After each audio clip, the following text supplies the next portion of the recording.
যে নারী মুক্তিযোদ্ধা মানে ধর্ষিতা। এটা পৃথিবীর কোনো জায়গায় কেউ এটা করবে, ওকে সম্মান পর্যন্ত আমরা দিতে জানি না।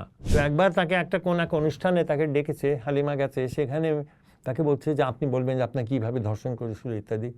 হালিমা খুব রেগে গেছে, খুব মেজাজি মহিলা, বলছে আমি যোদ্ধা। বিধবা মানুষ সারাটা দিন পা লম্বা করে বসে আছে বাড়ির সামনে, যাতে কেউ না ঢুকতে পারে, কারণ তার বাড়ির ভেতরে মুক্তিযোদ্ধারা লুকিয়ে আছে। ও যখন কান্নাকাটি চিৎকার করছে, আওয়াজ থামছে না, এই 13-14 বছরের মেয়েটা হাতটা ছেড়ে দিয়ে পানির তলায় চলে গেছে। মুক্তিযুদ্ধে নারী কতটা মূলধারার ইতিহাসে জায়গা পেয়েছে? না, পাইনি।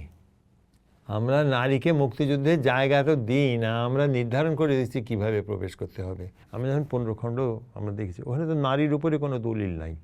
তো তাহলে ইতিহাসে আমার কাছে খুব আশ্চর্য লেগেছিল, বুঝলে কি, আমরা এত কাজ করলাম কিন্তু নারীর ওপরে, নারীর ভূমিকাটাকে আমরা অংশ মনে করছি না।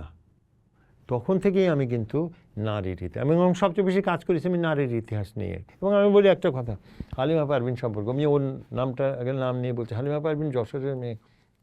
হালিমা একেবারে, যখন হালিমাকে অ্যারেস্ট করেছে, হালিমা গুলি চালাচ্ছিল, মানে পানিতে দাঁড়িয়ে 13-14 বছরের একটা মেয়ে গুলি চালাচ্ছে, সেই মেয়েটাকে ধরে নিয়ে গেছে পাকিস্তান আর্মি, এবং তারপর যা করার তা তো করিয়েছে, জেলে ছিল 9 মাস। ওই হালিমা পারভিন যুদ্ধের পরে সারাটা জীবন সে যে ধর্ষিতা হয়েছে, এটাই হয়ে গেছে তার পরিচয়। তো একবার তাকে একটা কোন এক অনুষ্ঠানে তাকে ডেকেছে, হালিমা গেছে, সেখানে তাকে বলছে যে আপনি বলবেন যে আপনাকে কীভাবে ধর্ষণ করেছিল ইত্যাদি। হালিমা খুব রেগে গেছে, খুব মেজাজি মহিলা, বলছে আমি যুদ্ধর পরে যুদ্ধ করে আমাকে জেলে ধরে রেখেছে। বলছে না, আমাদের যোদ্ধা দরকার নেই, নারী যোদ্ধা দরকার নেই, আমরা ধর্ষিতা দরকার। তো আপনি তো ইতিহাসের বয়ান তো তৈরি করছেন যে এই অবস্থা থেকে, যে ও ধর্ষিতা, নারী মানে ধর্ষিতা, অবলা। আপনি একদিকে বলছেন যে হাতে অস্ত্র নেয়নি সে মুক্তিযোদ্ধা, আর মেয়েদের ক্ষেত্রে বলছেন যে ধর্ষিতা হয়েছে সে মুক্তিযোদ্ধা। আপনি তো নিজে রাষ্ট্র মুক্তিযুদ্ধের সংজ্ঞা নিয়ে শর্ততা করছে, যে যুদ্ধে ভূমিকা পালন করেছে সে যোদ্ধা, এটুকু বললে হয় না? তালিকা বানানোর খাতিরে আপনি তাদেরকে সহযোদ্ধা, উপযোদ্ধা, আল্লাহ জানে আর কি যোদ্ধা তারা বানাবে। এই তো হালিমাকে যখন আমি ভিডিওটা করছিলাম, আমার ছাত্রী গিয়েছিল পড়তে, হালিমা একটা জিনিস বলেছিল যে আফসান ভাইকে আমাকে একটা পাথরকুচি গাছের একটা টপ দিয়েছিল হালিমা, আফসান ভাইকে দিয়ে এই টপটা দেবেন, 2টা কথা বলবেন, 1, পাথরকুচি গাছ সহজে মরে না, 2, মুক্তিযোদ্ধা সহজে মরে না, বিশেষ করে নারী মুক্তিযোদ্ধা। আমি মনে করি এইটাই হচ্ছে আমাদের ইতিহাস।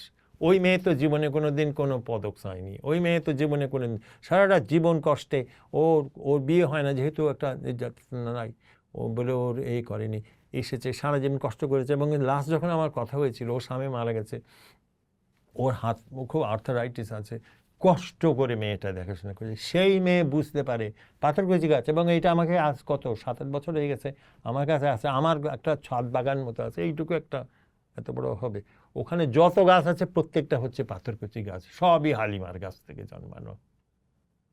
মারা যায় না, এরা মরে না। নারীর ভূমিকা একাধিক। আমার যে বইটা আছে নারীদের যুদ্ধ, একজন কে বলল জানি যে আছে, এটা তো কোনো কনক্লুশন নাই। কনক্লুশন তো আমি দিই না, যা ঘটেছে সেই তথ্যগুলোই হচ্ছে কনক্লুশন। এটা থেকে তো বোঝা উচিত নারী কি করেছে, নারী কি অবস্থান।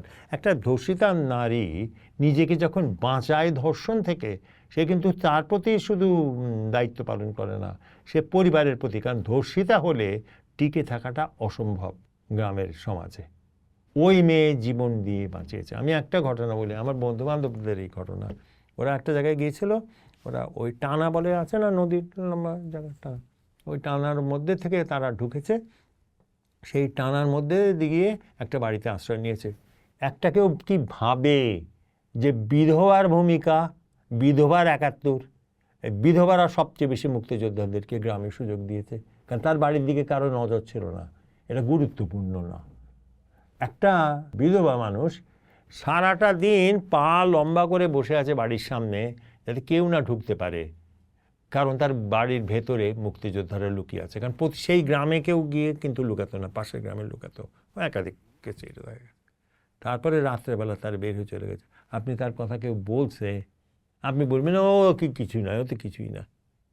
আর এটা তো আমি আমি বলতেও চাই না। আরেকটা যেখানে ওরা আশ্রয় নিয়ে 3 দিন ছিল, ওই মহিলাটার ছেলেটাকে মেরে ফেলেছে রাজাকাররা। ওই মহিলা হাঁস মুরগি ডিম বিক্রি করতো। সেই মহিলা তার বাজার করতে, এতজন মানুষের গ্রামে বাজার করতে গেলে লোকে সন্দেহ করতে পারে, সে এই কারণে সে বাজার করতে যায়নি, নিজের হাঁস মুরগিগুলো জবাই করে মুক্তিযোদ্ধা খাইয়েছে। যুদ্ধের পরে যখন মুক্তিযোদ্ধা 1জন না 2জন গেছে দেখতে, গিয়ে দেখে ওই মহিলা অসুস্থ হয়ে ওইখানে না খেতে পেয়ে মারা গেছে। আর আমরা কি বলবো, ও কিচ্ছু না, ও ওরকম হয়েই থাকে, আসল হচ্ছে যে বন্দুকধারী। আমি একটা লিখেছি একটা পত্রিকার জন্য, একটা মেয়েকে নিয়ে, 13-14 বছর একটা মেয়ে, ওরা কচুরি পানা দিয়ে ভেলা, কারণ নৌকা চলে গেছে, সেই মেয়েটা পার হচ্ছে, এমন চিৎকার করছে ভয়ের চোটে এক মহিলা তার বাচ্চাকে নিয়ে, যে ডুবে যাবো ডুবে যাবো ডুবে যাবো, যে গানবোট চলে আসবে, গানবোট চলে আসলে সবাইকে গুলি করে মেরে ফেলবে। ওই মহিলাটাকে বলছে যে মাসিমা আপনি চিন্তা করেন না, আপনি চিন্তা করেন না, আমরা সবাই ঠিক থাকবো, সবাই ঠিক থাকবো। ও যখন কান্নাকাটি চিৎকার করছে, আওয়াজ থামছে না, এই 13-14 বছরের মেয়েটা হাতটা ছেড়ে দিয়ে পানির তলায় চলে গেছে। আপনি আমারে বলেন আরেকটা যে ত্যাগ কাকে বলে, পারবে? আর সাধারণ মানুষ যেখানে নাই সেখানে নারী তো কিছুই না, আমরা শুধু নারীকে ধর্ষিতা ছাড়া আর কোনো কিছু করতে পারি না।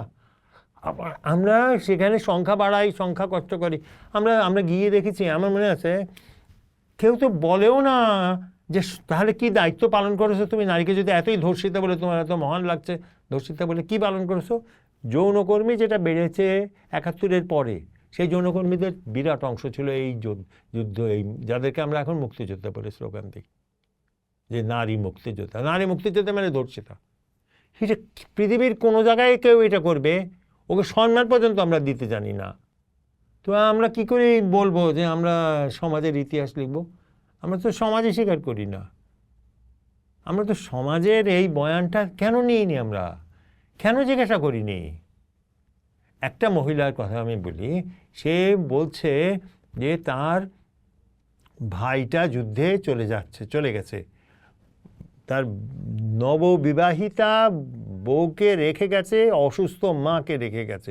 আমার একটা ভিডিও আছে, নাম তাহাদের যুদ্ধ, মেয়েদের ওপরে।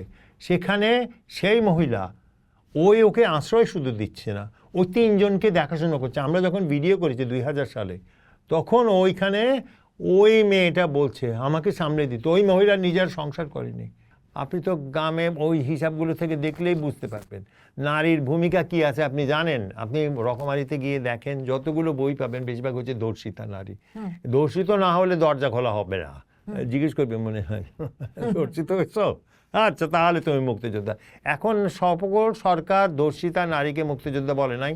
আপনি প্রকারান্তরে বলছেন নারী ধর্ষিতা হিসেবে ইতিহাসে উপস্থিত। আপনি তার ভূমিকার কথা কিছু লিখেছেন না, আপনি জানেনও না, জানতে চানও না। আর যুদ্ধটাকে মনে হয় কি 71-এ যে যুদ্ধটা বোধহয় এরকম অর্ডার ট্রেনিং নিলাম, নিয়ে এসে 5টা পাকিস্তানি আর্মিকে গুলি করে মেরে দিলাম, হ্যাঁ এরকম হয়ে গেল। এটা অনেক জটিল ছিল। যারা সঙ্গে জড়িত হয়েছে তারা বলতে পারবে, তারা বলতে চায় না, তারাও তো রাজনীতির সঙ্গে জড়িত হয়েছে, যুক্ত হয়েছে। গ্রামের মানুষকে গিয়ে জিজ্ঞেস করেন। আমি একবার একটা গ্রামের, ওই আমাদের ভিডিও আছে এই গ্রামের মুক্তিযোদ্ধা বইতেছে, ওখানে ওর নাম হচ্ছে পিয়ারুকে জিজ্ঞেস করছে যে পিয়ারুর মাথা খারাপ হয়ে গেছে। পিয়ারু সত্য কথা সবসময় বলে না, আমার মনে হয় ওর মাথা খারাপ, ও মানুষ জবাই করতো।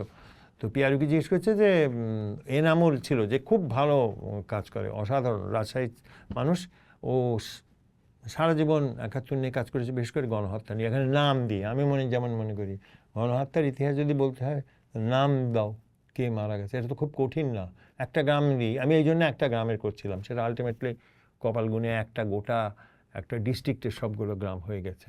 তো ওইখানে জিজ্ঞেস করছিল যে আপনি জবাই দিতেন কি করতেন, বলে জবাই দিতাম কলমা পড়ার আগে, কারণ যদি কলমা পড়ে ও তো মুসলমান হয়ে যাবে, আল্লাহর কাছে গিয়ে আল্লাহ যদি মাফ করে দেয়, তো ওই গ্রামের মানুষটার বিশ্বাস হচ্ছে যে কলমা পড়ার আগে পড়লে ও আল্লাহ ওকে ক্ষমা করবে না, রাজাকার মারতো সে।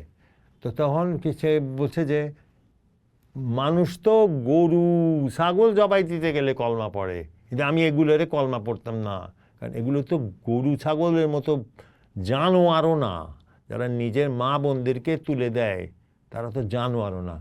তাহলে একটা কথা আসে, মা বোনদেরকে তুলে দেয় মানেটা কি? তার মানে মা বোনদেরকে পৌঁছে দেয়।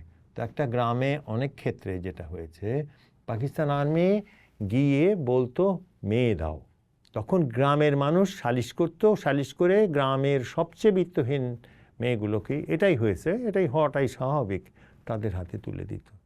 এটা তো ডকুমেন্ট করেছি আমরা।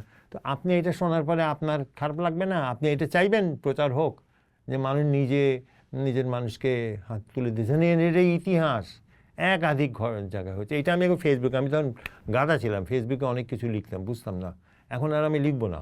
কিন্তু বিষয়টা কি দাঁড়াচ্ছে, ও নিজেকে বাঁচাবার জন্যে, এটাই হচ্ছে মানুষের ব্যবহার। মানুষ নিজের মেয়েদেরকে বাঁচাবার জন্যে সে সবচেয়ে গ্রামের বিত্তহীন মানুষগুলোকে হস্তান্তর করেছে, 7 দিন পরে ফেরত দিয়েছে। আমি একটা গ্রামের কথা, কুষ্টিয়ার, ওই ছেলেটা যায় যে এইটা সংগ্রহ করেছিল, ও ফেরত এসছে যখন 2 বোন আর ভাবিকে দিয়ে দেওয়া হয়েছে। বোন আর ভাবি 7 দিন পরে ফেরত এসছে। ওই গ্রামের মানুষই তাকে এত নিগৃহীত করেছে, 7 দিন পরে আত্মহত্যা করেছে। না, এরকম তো অসংখ্য ঘটনাই আছে, অসংখ্য ঘটনা। হ্যাঁ, কিন্তু তার মানেটা কি? তার মানে you are also party to all this atrocities. তো হয়নি, লুট হয়েছে কি করে? হিন্দু মানুষদেরকে কি হিন্দুরা লুট করেছে? না, স্থানীয় মানুষরাই তো লুট করেছে। তো তাহলে এই তো হচ্ছে ইতিহাস। এখন ইতিহাস তো ভালো মন্দের না, আমরা তো ইতিহাসটাকে একেবারে মহান ধরে, আপনি কি মহান জিনিসটা মানে তো হচ্ছে পবিত্র। পবিত্র জিনিসের মধ্যে কি অপবিত্র তথ্য থাকতে পারে?